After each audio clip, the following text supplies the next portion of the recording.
Excellences, Monsieur le Président de l'Assemblée générale, Monsieur le Secrétaire général des Nations unies, Excellences, Mesdames, Messieurs les chefs d'État et de gouvernement, Mesdames, Messieurs les chefs de délégation, distingués délégués, chers compatriotes, j'ai l'immense honneur de représenter ici à la tribune de l'Assemblée générale des Nations unies, à un carrefour particulier de son histoire, le peuple haïtien, digne et fier, qui malgré les tempêtes de tous ordres, a toujours su se relever.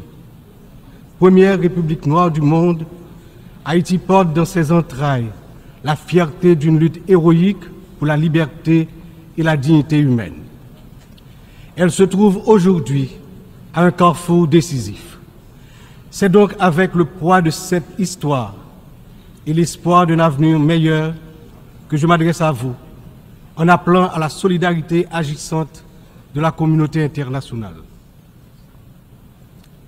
Permettez-moi tout d'abord d'adresser mes chaleureuses félicitations à vous, Son Excellence Philémon Yang, ancien Premier ministre du Cameroun, pour votre élection en tant que président de cette 79e session de l'Assemblée générale. Haïti se tient fermement à vos côtés et vous assure de tout son soutien tout au long de votre mandat afin de faire de cette session un succès pour l'ensemble de la communauté internationale. Qu'il me soit permis aussi de saluer l'excellente qualité du travail accompli au cours de la 78e session par votre prédécesseur, Son Excellence, M. Denis Francis de Trinité et Tobago, qui a su conduire les travaux avec dextérité, sagesse et leadership. Je saisis également cette occasion pour exprimer au nom du peuple haïtien toute notre gratitude à vous, Monsieur le Secrétaire général Antonio Guterres, pour votre visite en Haïti, votre présence sur notre sol et votre soutien indéfectible à notre démarche auprès du Conseil de sécurité, notamment pour renforcer la police nationale d'Haïti. Vos récentes interventions en faveur d'Haïti ont été vivement appréciées et resteront gravées dans nos mémoires. Je tiens à exprimer ma plus profonde gratitude à la communauté internationale pour le soutien apporté à mon pays en ces temps de crise. Cette solidarité, qu'elle se manifeste à travers des initiatives de sécurité, d'aide humanitaire ou de soutien au développement, est grandement appréciée. Par cette coopération continue et mieux adaptée, Haïti se remettra plus forte, plus résiliente et engagera confiante sa marche assurée vers le développement et le progrès. Je salue ici tous les compatriotes haïtiens à travers le monde, qui, tout en restant attachés à leur pays natal, sont obligés de chercher d'autres cieux plus cléments pour gagner leur vie. Tout le monde reconnaît qu'ils sont de rudes travailleurs. Je veux leur dire, partout où ils se trouvent, que le Conseil présidentiel de transition et le gouvernement pensent à eux en attendant que les conditions soient réunies pour qu'ils reviennent au bercail. J'en profite pour saluer Amnesty International et d'autres organismes opérant dans le domaine de la défense des droits humains qui suivent de près les violations des droits des migrants haïtiens à travers le monde.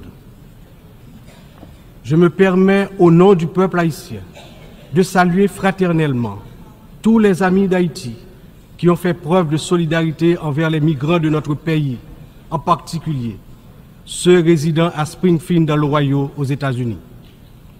La longue histoire d'amitié et de solidarité réciproque entre nos deux nations, depuis notre participation à la bataille de Savannah en 1779, nous permet de dire avec confiance que le peuple américain rejette toute incitation à la haine contre notre communauté.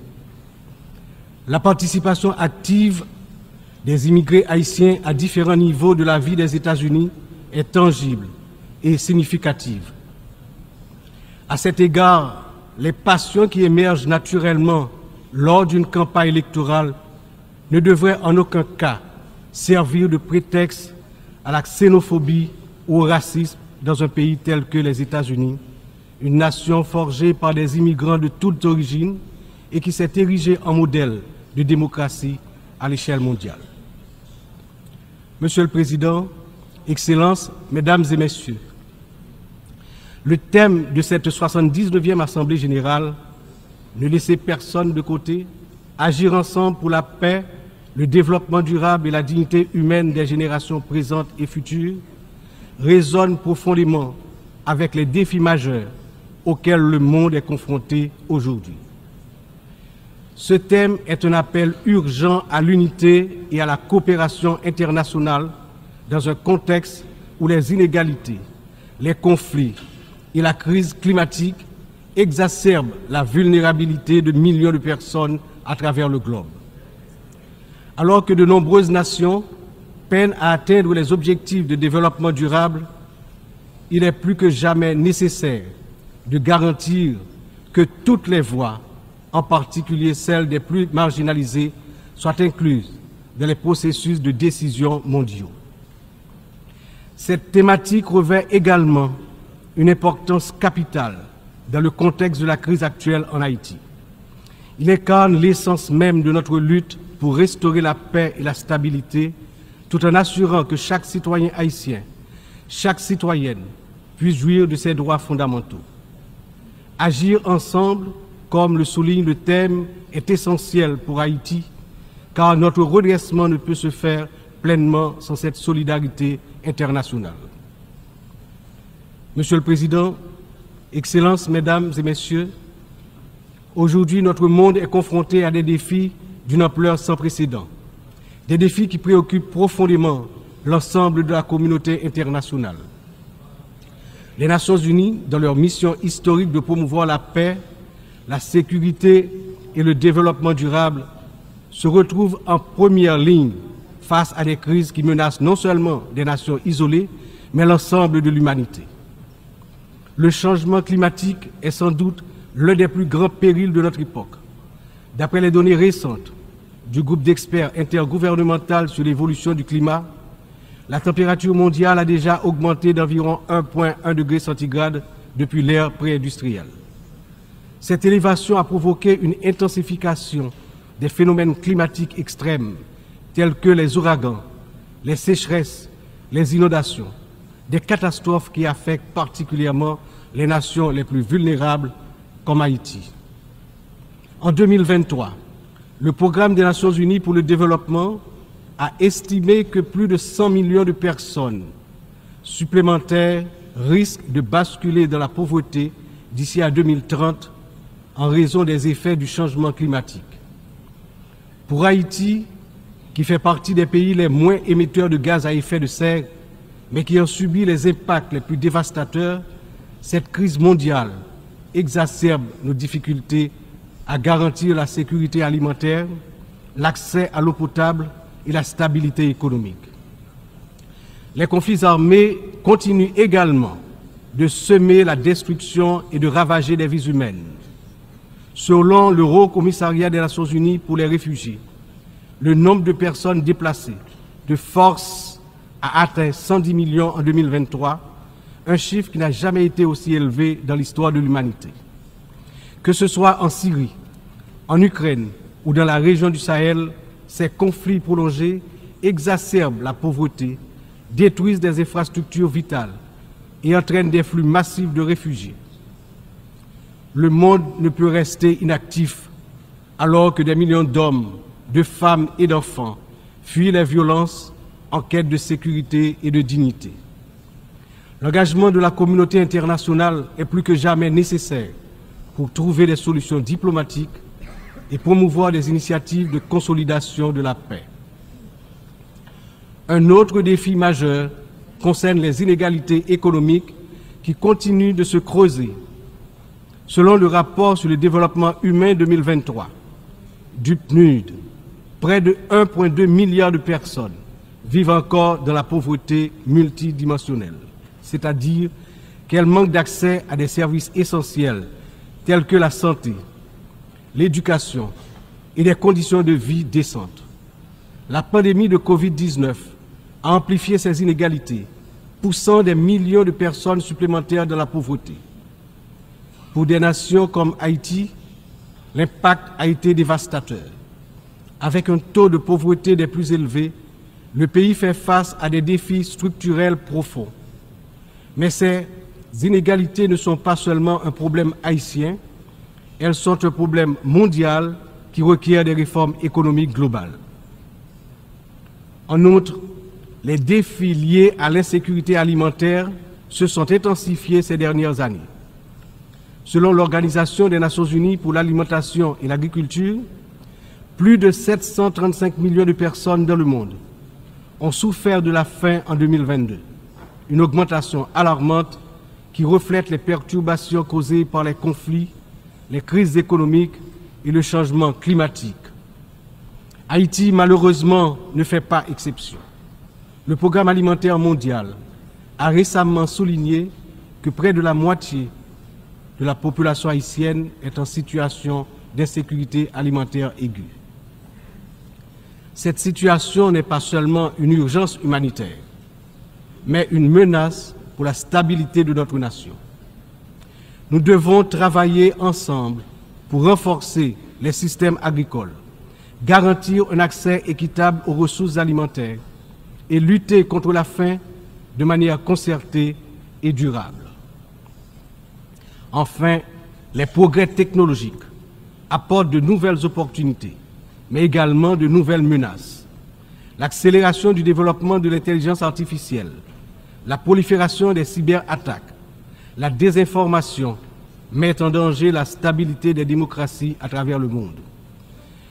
Le rapport de l'Union internationale des télécommunications montre que la fracture numérique reste un défi majeur avec près de 2,7 milliards de personnes n'ayant toujours pas accès à Internet en 2023.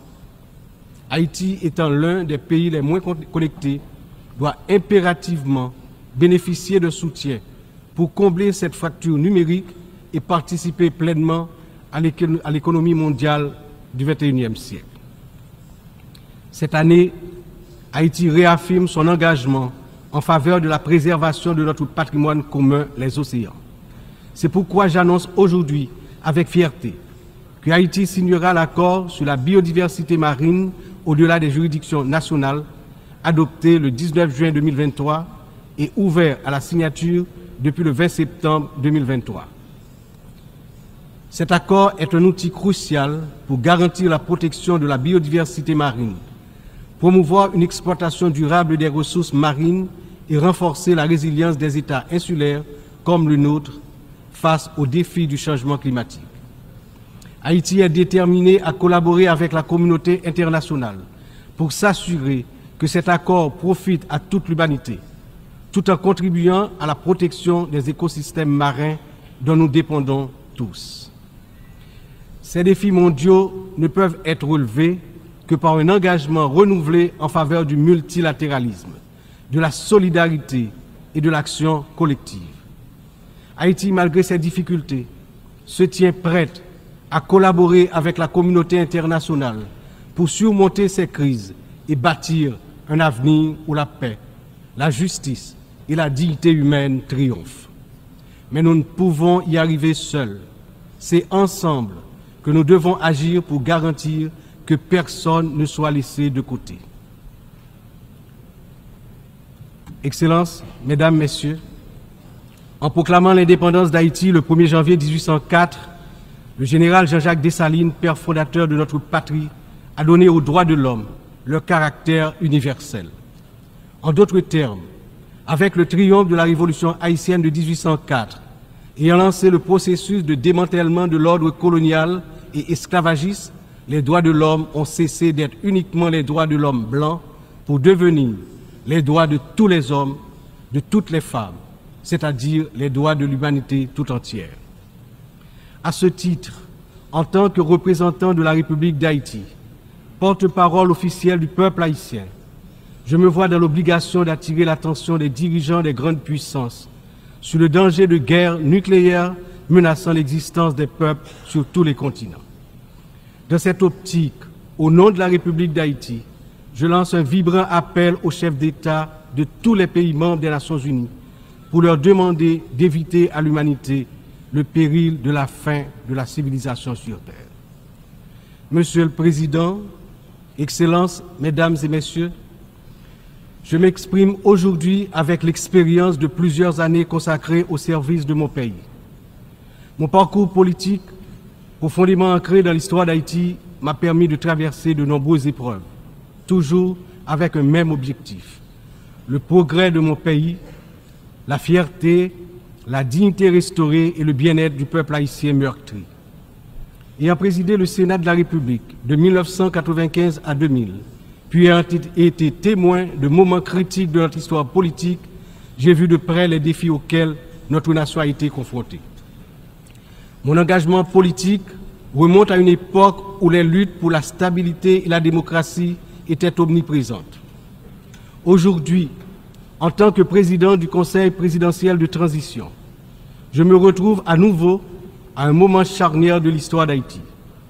Mon parcours m'a enseigné que la résilience et la volonté collective sont les seules voies pour garantir un avenir stable et prospère. C'est avec cette vision, ce dévouement et la force que confère cette riche expérience politique que je m'engage à conduire la transition, déterminée à mener Haïti vers la paix, la sécurité et la démocratie participative, par la tenue de la conférence nationale, le renouvellement du personnel politique à travers des élections libres, crédibles, transparentes. Le peuple haïtien, malgré ces épreuves auxquelles il est confronté, refuse de se laisser submerger par le désespoir. Des défis d'une ampleur sans précédent, une violence dévastatrice, une instabilité politique persistante, une précarité quasi générale et une pauvreté dégradante se posent à son intelligence et à ses capacités d'action. Au milieu de cette tempête, il a compris qu'il lui fallait prendre une décision courageuse, celle de se mettre ensemble, de s'unir malgré les différences profondes pour pouvoir se relever et se mettre en marche, en toute confiance, vers la sortie de la crise multidimensionnelle qui l'afflige depuis déjà trop longtemps. La création du Conseil présidentiel de transition est une matérialisation de cette décision, un exemple tangible de cette volonté de se réconcilier avec soi-même. Ce Conseil qui rassemble organisations de la société civile et toutes les tendances politiques du pays est le fruit de longues négociations. Il incarne la pluralité de la société haïtienne. Sa feuille de route est claire: restaurer la sécurité publique, organiser des élections libres, transparentes à la fin de l'année 2025, rétablir la confiance dans les institutions de l'État. Pour y parvenir, nous, responsables au plus haut niveau de l'État, savons que nous aurons besoin du soutien de la communauté internationale. Mais d'abord, nous devons compter sur nous-mêmes, sur notre résilience, notre capacité à surmonter les divisions internes. Il est important de souligner que la résolution des problèmes d'Haïti repose avant tout sur les épaules du peuple haïtien. Il est de notre devoir, en tant que nation souveraine, de prendre en main notre destin, de surmonter les divisions et de construire ensemble un avenir de paix et de prospérité.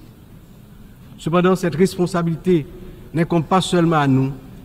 La communauté internationale, les Nations Unies, les puissances étrangères qui ont souvent joué un rôle décisif dans l'histoire d'Haïti ont également une part essentielle dans ce processus de restauration de la paix, de redressement économique, de renouvellement institutionnel et d'établissement d'un État de droit. En ce sens, l'échec d'Haïti à se relever n'est pas seulement celui d'une nation.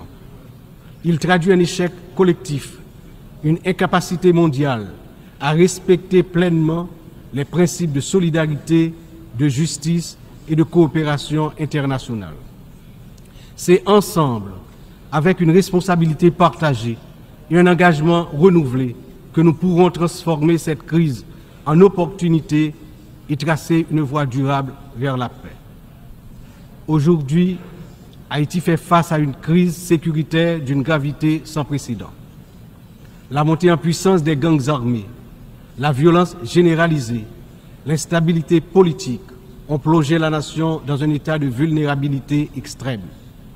Les citoyens vivent dans la peur, incapables de circuler librement partout sur le territoire national, d'aller travailler ou d'envoyer leurs enfants à l'école sans risque, notamment dans la région métropole de Port-au-Prince, la capitale.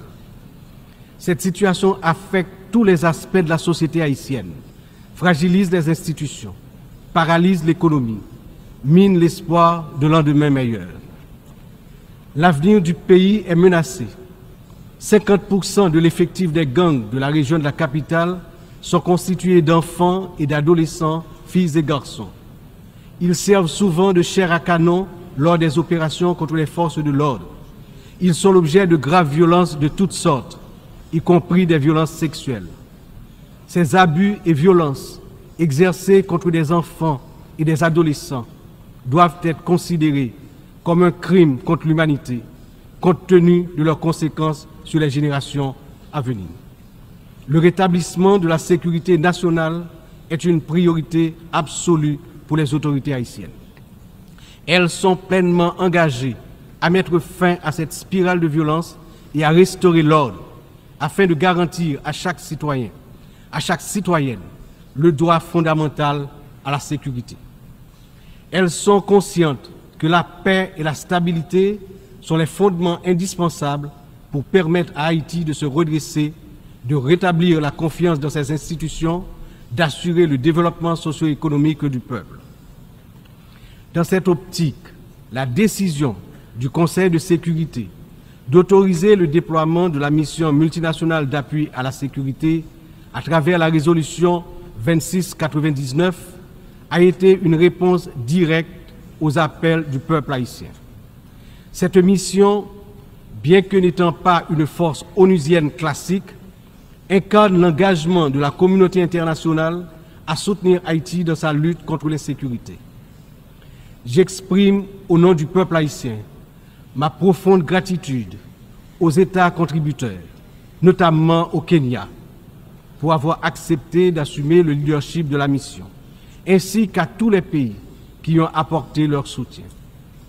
Les forces de sécurité nationale, avec l'appui de la mission, ont déjà montré des résultats tangibles sur le terrain permettant à la population de retrouver progressivement une certaine normalité. Beaucoup, néanmoins, reste encore à faire. Haïti a accueilli plusieurs missions des Nations Unies au cours des 3 dernières décennies, notamment la MINUSTA.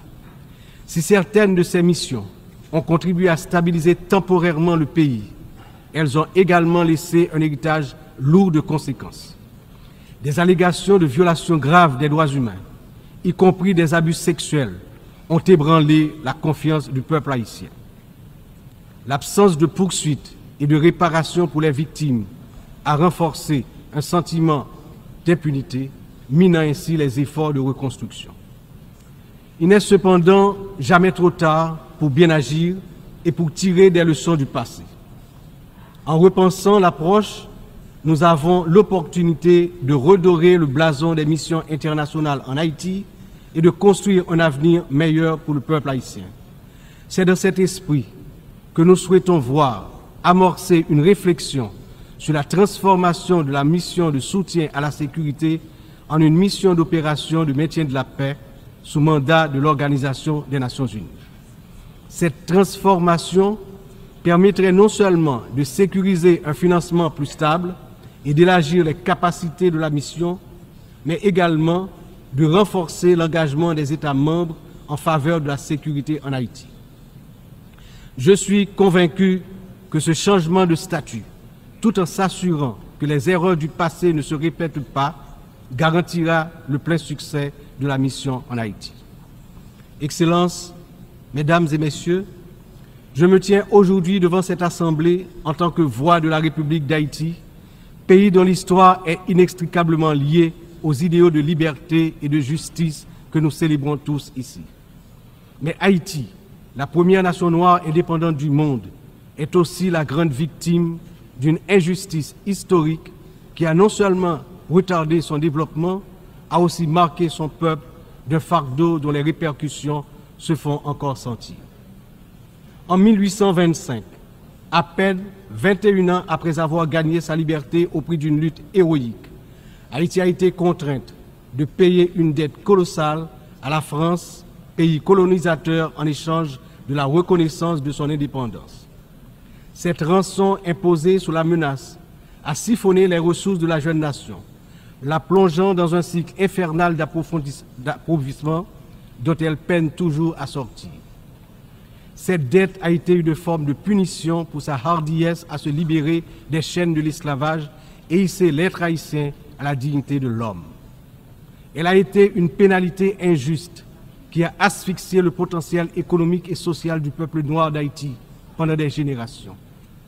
Dans le contexte d'aujourd'hui, où plus que jamais, l'attention est portée sur les efforts pour restaurer sans délai la sécurité et répondre aux immenses besoins humanitaires en Haïti, il me paraît important d'attirer l'attention de l'Assemblée sur les séquelles du passé colonial et des rançons payées à certaines puissances qui ont largement hypothéqué le développement d'Haïti. Il n'est pas sans intérêt de rappeler qu'Haïti a été le seul pays à avoir payé pour son indépendance, obtenue pourtant dans le feu et dans le sang. À la veille du bicentenaire de cet événement inédit dans l'histoire du monde, n'est-il pas venu le moment de la restitution des montants consentis? À cet égard, mon pays s'est félicité des propositions formulées par un certain nombre de gouvernements et également certaines agences des Nations Unies pour des actions concrètes en vue de la reconnaissance, la réparation et la restitution des torts du passé.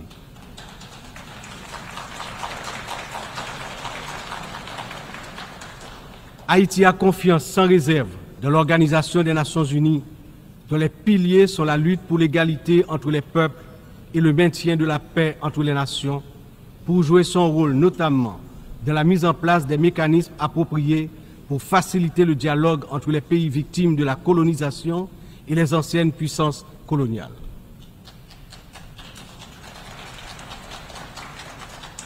Ici, à cette 79e session de l'Assemblée générale, Haïti est par mon entreprise, non pas simplement pour revendiquer une réparation, mais pour poser une question de principe, celle de la justice immanente. Ma démarche est résolument engagée, structurée et bien documentée. Le Comité national de restitution et réparation, en collaboration avec la Commission des réparations de la CARICOM, a déjà entrepris des travaux exhaustifs sur ce sujet. Nous demandons la reconnaissance d'une dette morale et historique et la mise en œuvre de réparations justes et appropriées qui permettront à notre peuple de se libérer des chaînes invisibles de ce passé injuste. Excellences, Mesdames et Messieurs, l'histoire nous enseigne que les nations ne se relèvent pas dans l'isolement, mais dans l'union des forces, dans l'engagement résolu à bâtir un avenir commun. Haïti, cette terre qui a offert au monde un symbole de liberté inébranlable et qui a aidé plusieurs nations à se libérer du joug du colonialisme barbare, ne cherche pas la charité, mais la justice, le respect de sa dignité et de son droit à une existence digne et prospère. Les défis auxquels nous sommes confrontés aujourd'hui sont certes immenses, mais ils ne sont pas insurmontables. Il exige de nous tous une vision partagée, un sens profond de notre humanité commune et la détermination à transformer les crises en occasion de renouveau. Chaque nation, grande ou petite, riche ou vulnérable, porte une part de l'avenir collectif entre ses mains. C'est dans cette interdépendance que réside la force véritable du multilatéralisme. Que ce débat général soit le moment où nous réaffirmons notre engagement indéfectible envers la paix, la dignité humaine et le développement durable, car ce que nous faisons aujourd'hui résonnera dans les siècles à venir. L'histoire jugera la manière dont nous aurons su répondre aux défis de notre temps. Ensemble, dans un esprit de solidarité et de coopération, nous pouvons et nous devons construire un avenir où aucun peuple, aucune nation ne sera laissé pour compte. Vive Haïti, vive la coopération internationale. Demain, un autre pays, demain, un autre monde. Je vous remercie pour votre attention.